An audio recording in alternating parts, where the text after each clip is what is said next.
Video like जरूर कर लीजिए और ऐसे वीडियो लगातार फ्री में पाने के लिए चैनल को तुरंत सब्सक्राइब कर लीजिए और बेल आइकन को जरूर टैप कर लीजिए ताकि आगे भी सारे वीडियो आपको मिलते रहे। यूट्यूब में फॉलो करते हैं तो प्लीज ये वाला फ्री टेलीग्राम चैनल जरूर ज्वाइन कर लीजिएगा। सारे नोटिफिकेशन सारे अपडेट यहीं पे आते हैं, ध्यान रखिए। Hello friends, welcome back to our YouTube channel C side preparation. उम्मीद है कि आप स्वस्थ होंगे और बेहतर पढ़ाई कर रहे होंगे। तो आज की इस वीडियो में हम लोग यूपी पीसीएस प्री 2024 के लिए इंटरपर्सनल स्किल के टॉप 500 क्वेश्चंस के डे 2 को डिस्कस करेंगे। तो इस वीडियो में हम लोग क्वेश्चन नंबर 21 से स्टार्ट करेंगे। इससे पहले की वीडियो में हम लोगों ने 20 प्रश्न का डिस्कशन कर रखा था। अगर आपने नहीं देखा है तो आप प्लेलिस्ट में जाइएगा। यूपी पीसीएस प्री 2024 नाम से आपको एक लिस्ट मिलेगी जिसमें सी सेट से रिलेटेड सभी प्रकार के बिंदु, maths, reasoning, English, Hindi, interpersonal skill के वीडियोस आपको मिल जाएंगे। तो चलिए स्टार्ट करते हैं। प्रश्न संख्या 21 इसमें दिया सहज ज्ञान निर्णय, है ना। सहज ज्ञान निर्णय मतलब इंट्यूटिव डिसीजन मेकिंग। जो इंट्यूटिव डिसीजन होता है ये क्या होता है, तो देखिए का प्रयोग संगठनों में नहीं होता है। ठीक, यहाँ पे देखिए कौन सा विकल्प सही होगा। इसमें दूसरा दिया संचित निर्णय पर आधारित एक चेतन प्रक्रिया है। फिर आगे दिया अनुभव, भावनाओं और संचित फैसलों पर आधारित निर्णय है, प्रतिबद्धता में वृद्धि के समर्थन में महत्वपूर्ण है। तो देखिए यहाँ पे बात किया जा रहा है सहज ज्ञान निर्णय। जो सहज ज्ञान निर्णय होता है ये अनुभव, भावनाओं और संचित फैसलों पर आधारित निर्णय है। तो इसका सही उत्तर बनेगा विकल्प सी। चलिए अब बढ़ते हैं अगले प्रश्न की ओर। अगला प्रश्न यहां पर है अधोलिखित में से कौन निर्णय प्रक्रिया का अंतिम चरण है। जब निर्णय प्रक्रिया की बात करेंगे तो इसका अंतिम चरण क्या होता है, तो देखिए समस्या की पहचान। तो कभी भी समस्या की पहचान करना ये अंतिम चरण नहीं होगा, क्योंकि यहाँ पे बात किसकी हो रही है, बात हो रही है मतलब निर्णय की, डिसीजन की बात हो रही है। तो यहाँ पर कभी भी पहचान करना ये अंतिम चरण नहीं हो सकता। निर्णय की प्रभावकारिता का मूल्यांकन, देखिए कितना प्रभावी रहा इसका मूल्यांकन किया जाएगा। आपने कोई डिसीजन लिया, डिसीजन के बाद उस पर काम किया गया और लास्ट में उसका निर्णय किया, जो मूल्यांकन रहा कितना प्रभावी रहा, तो सबसे अंतिम चरण यही बनेगा। विकल्प 20 प्रश्न का सही उत्तर हो जाएगा। अगले प्रश्न पर आते हैं। अगला प्रश्न यहां पर है प्रश्न संख्या 23, आज के क्लास का तीसरा प्रश्न है।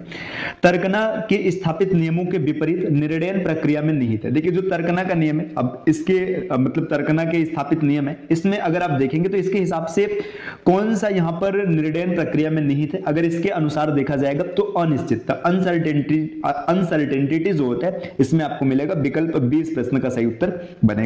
नेक्स्ट अगला प्रश्न यहां पर है इस कथन पर विचार कीजिए। अब प्रश्न संख्या 24 में एक कथन दिया गया विभिन्न विभागों के महत्वपूर्ण विवादों को निपटाने में न्यायालयों को बहुत समय लगता है। देखिए अलग अलग विभाग हैं, उनके कुछ विवाद है, कुछ डिस्प्यूट्स हैं। अब उनको खत्म करने के लिए, उनको या उनका डिसीजन देने के लिए न्यायालय को बहुत ज्यादा समय लग रहा है। तो इसके संबंध में आपको कोट क्या दिया, न्यायालयों को त्वरित निर्णय देने के लिए विशेष उपाय करने चाहिए। ठीक है भाई, सही बात है, वहां पे समय लग रहा है, उसको कम किया जाए, समय कम किया जाए, डिसीजन जल्दी दिया जाए, तो ये फैसला तो सही है।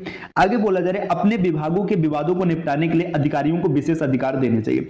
देखिए अगर जिस विभाग का विवाद है, अगर वहां के अधिकारी इसको निपटाएंगे तो ये भी थोड़ा जल्दी हो जाएगा। तो ये भी तर्क सही है।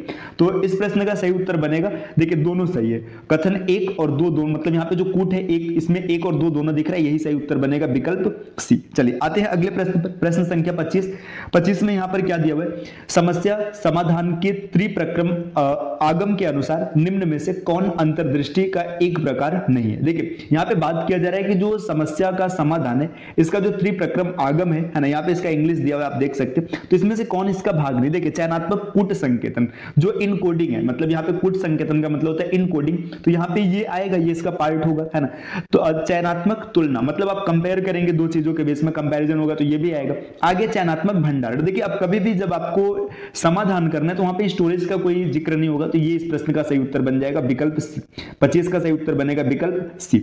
अगले प्रश्न पर आते हैं। प्रश्न संख्या 26 में क्या दिया हुआ है कि एक सुपरिभाषित समस्या में अधोलिखित विशेषताएं होती है। जो सुपरिभाषित समस्या है उसमें कौन कौन सी विशेषता होती है, तो देखिए प्रारंभिक अवस्था, समस्या स्थान, स्वतः शोध और संकारक। तो यहां पर ये नहीं होगा, प्रारंभिक अवस्था, लक्ष्य अवस्था, संकारक और नियंत्रक। तो इस प्रश्न का सही उत्तर बनेगा विकल्प बी। जो एक सुपरिभाषित समस्या है इसमें ये विशेषता आपको मिलेगी, प्रारंभिक अवस्था मिलेगा, लक्ष्य अवस्था मिलेगा, संकारक मिलेगा और साथ में नियंत्रक भी होगा। तो इस प्रश्न का सही उत्तर हो जाएगा विकल्प बी।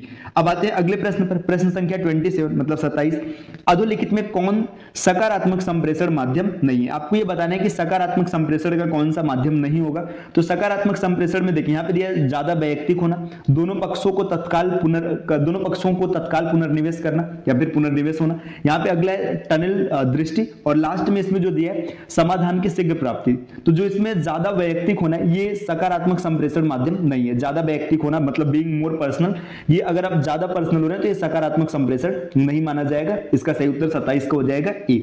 अब आते हैं अगले प्रश्न पर, प्रश्न संख्या 28 में दिया संचार के निस्यंदन के बुरे प्रभाव को कम करने के लिए निम्न के लिए किस उपाय का प्रयोग किया जाता है। तो देखिए संचार के निस्यंदन में जो बुरा प्रभाव है उसको कम करने के लिए शॉर्ट सर्किटिंग का प्रयोग किया जाता है। तो इसका सही उत्तर हो जाएगा विकल्प सी। यहाँ पर शॉर्ट सर्किटिंग, इसका हिंदी दिया लघु परिधिकरण, तो विकल्प सी इस प्रश्न का सही उत्तर बनेगा।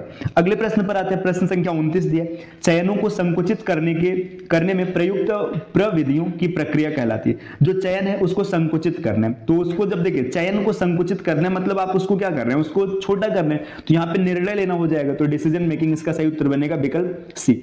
अगले प्रश्न पर आते हैं, प्रश्न संख्या 30 निम्नलिखित में से किस संप्रेषण अंतःक्रिया में हमें अवश्य ध्यान देना चाहिए कि हमें क्या करना चाहिए। देखिए यहाँ पे कौन सा ऐसा संप्रेषण किया है जिसमें आपको ध्यान देना चाहिए कि हमें क्या करना चाहिए। देखिए संरचनात्मक, यहाँ पे फिर आगे संगठनात्मक, वियोजक और नियामक। देखिए जब भी नियामक की बात होगी मतलब रेगुलेटिंग हो रहा है, यहाँ पे आप कुछ रूल्स एंड रेगुलेशन को डिजाइन करेंगे, तो इसका सही उत्तर होगा विकल्प डी। जब भी रेगुलेटिव रूल होगा तो इसमें आपको ध्यान देना पड़ेगा। अगले प्रश्न पर आते हैं, प्रश्न संख्या 31 संचार प्रक्रिया में निम्नलिखित में कौन सा चरण सबसे पहले आता है। अब यहाँ पे बात हो रही है कि किसी चीज को संचारित किया जा रहा है तो कौन सा चरण सबसे पहले आपको मिलेगा। देखिए जब भी संचार प्रक्रिया की बात करेंगे तो सबसे पहले आपके पास एक मतलब मैसेज होगा, मैसेज को भेजने के लिए देखिए आप इसका इनकोड करेंगे, है ना। सबसे पहले इसकी इनकोडिंग होगी, इनकोडिंग के बाद क्या होगा, इसका ट्रांसमिशन होगा, आप इसको आगे भेजेंगे। अब ट्रांसमिशन के बाद क्या होगा, ट्रांसमिशन के बाद इसका डिकोडिंग होगा, है ना। डिकोडिंग के बाद फिर इसका अंडरस्टैंडिंग आएगी और अंडरस्टैंडिंग के बाद में लास्ट में इसका फीडबैक आएगा। तो इतनी चीजों को आप इस क्रम को भी चाहे याद रख सकते हैं। सबसे पहले इनकोडिंग, ट्रांसमिटिंग या ट्रांसमिशन बोल लीजिएगा, इसके बाद डिकोडिंग, फिर अंडरस्टैंडिंग और लास्ट में फीडबैक। इतने चरण होते हैं। तो यहाँ पे आपसे क्या पूछा जा रहा है कि सबसे पहले कौन सा चरण आएगा, तो इनकोडिंग आएगा। इनकोडिंग का मतलब होता है कूट लेखन। तो 31 का जो सही उत्तर बनेगा विकल्प डी हो जाएगा। अब बढ़ते हैं अगले प्रश्न की ओर। अगला प्रश्न यहाँ पर है निम्नलिखित में से कौन उस कौशल को स्पष्ट करता है जो अंतःक्रिया एवं संप्रेषण को सुगम बनाता है। अब देखिए अंतःक्रिया और संप्रेषण इसको सुगम बनाने की बात हो रही है, तो यहाँ पे देखिए प्रबंधकी कौशल ये नहीं होगा, है ना। देखिए सामाजिक कौशल जो होता है यही इसको सेट करेगा, तो इसका सही उत्तर हो जाएगा विकल्प डी। आते हैं प्रश्न संख्या 33 पर आज की क्लास का। ये देखिए क्वेश्चन नंबर 13 है निम्नलिखित में से कौन सा द्वंद्व समाधान की अस्वस्थ अनुक्रिया है। द्वंद्व समाधान की अस्वस्थ अनुक्रिया की बात करेंगे, महत्वपूर्ण मामलों को पहचानना और अनुक्रिया करना, है ना। देखिए ये अभी आगे बढ़ते हैं। समझौता पाने की अक्षमता, भूलने या विस्मृति करने की और क्षमा करने की तत्परता, यह विश्वास की दोनों पक्षों के हितों की रक्षा की जा सकती है। तो यहाँ पे बात किया जा रहा है अस्वस्थ अनुक्रिया, तो अस्वस्थ अनुक्रिया हो जाएगी समझौता पाने की अक्षमता, विकल्प 20 प्रश्न का उत्तर बनेगा। अगले प्रश्न पर आते हैं, प्रश्न संख्या 34। देखिए 34 में क्या दिया हुआ है, निम्नलिखित में से किसका प्रयोग अंतरवैयक्तिक संबंधन व्यक्त करने के लिए नहीं किया जाता। देखिए अंतरवैयक्तिक संबंध जो इंटरपर्सनल रिलेशंस है इसको दर्शाने के लिए किसका प्रयोग नहीं होगा। लोक कौशल मतलब पीपल की स्किल ये चाहिए ही चाहिए, है ना। मृदु कौशल सॉफ्ट स्किल ये भी चाहिए, जीवन कौशल ये भी चाहिए, लाइफ की स्किल्स। तो इसमें अब जब 3 चाहिए तो एक आपका बचेगा संगठनात्मक कौशल मतलब जो ऑर्गेनाइजेशनल स्किल होते हैं, इसकी आवश्यकता नहीं होगी, विकल्प डी इस प्रश्न का सही उत्तर बनेगा। अगले प्रश्न पर आते हैं, प्रश्न संख्या 35। देखिए 35 में दिया है औपचारिक दिशा निर्देश एवं प्राधिकार पदानुक्रम संचार के किस प्रकार के उदाहरण है। तो यहाँ पे देखिए इसमें पूछा जा रहा है कि औपचारिक दिशा निर्देश एवं प्राधिकार पदानुक्रम संचार के किस प्रकार का उदाहरण है। तो अगर 35 की बात करेंगे तो इसका सही उत्तर हो जाएगा, देखिए यहाँ पे समझौता नहीं होगा, है ना, संगठन नहीं होगा, सूचना नहीं होगा, नियंत्रण इसका सही उत्तर बनेगा।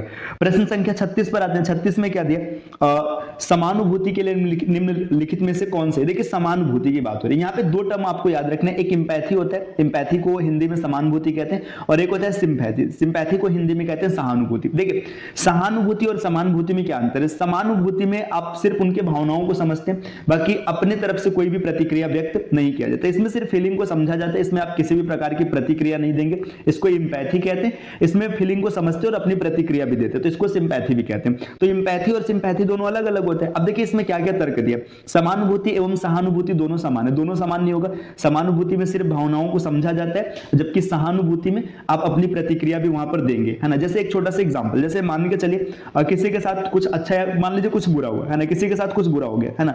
अब आप उसकी कंडीशन को समझ रहे हैं कि इसके साथ बुरा हुआ है, लेकिन आप वहां पर अपने तरफ से कोई प्रतिक्रिया नहीं दे रहे या उसको समझाने का कोई भी काम नहीं कर रहे, तो यहां पे बस खाली आपको ऐसा लग रहा है ना कि उसके साथ गलत हुआ, तो ये समानुभूति की स्थिति है। अब आप वहां पे उसको समझा रहे हैं, उसका ढांढस बता रहे कि भैया ठीक है, मतलब ऐसा सबके साथ होता है, आगे से प्रयास करिएगा, चीजें अच्छी हो जाएगी, तो वहां पे सिंपैथी हो जाएगा। देखिए समानुभूति और सहानुभूति दोनों समान नहीं है। व्यक्ति में दूसरों की भावनाओं को समझना समानुभूति, देखिए दूसरों को भावनाओं को समझ रहे हो वही आपकी समानुभूति होगी, तो केवल विकल्प 2 इस प्रश्न का सही उत्तर बनेगा।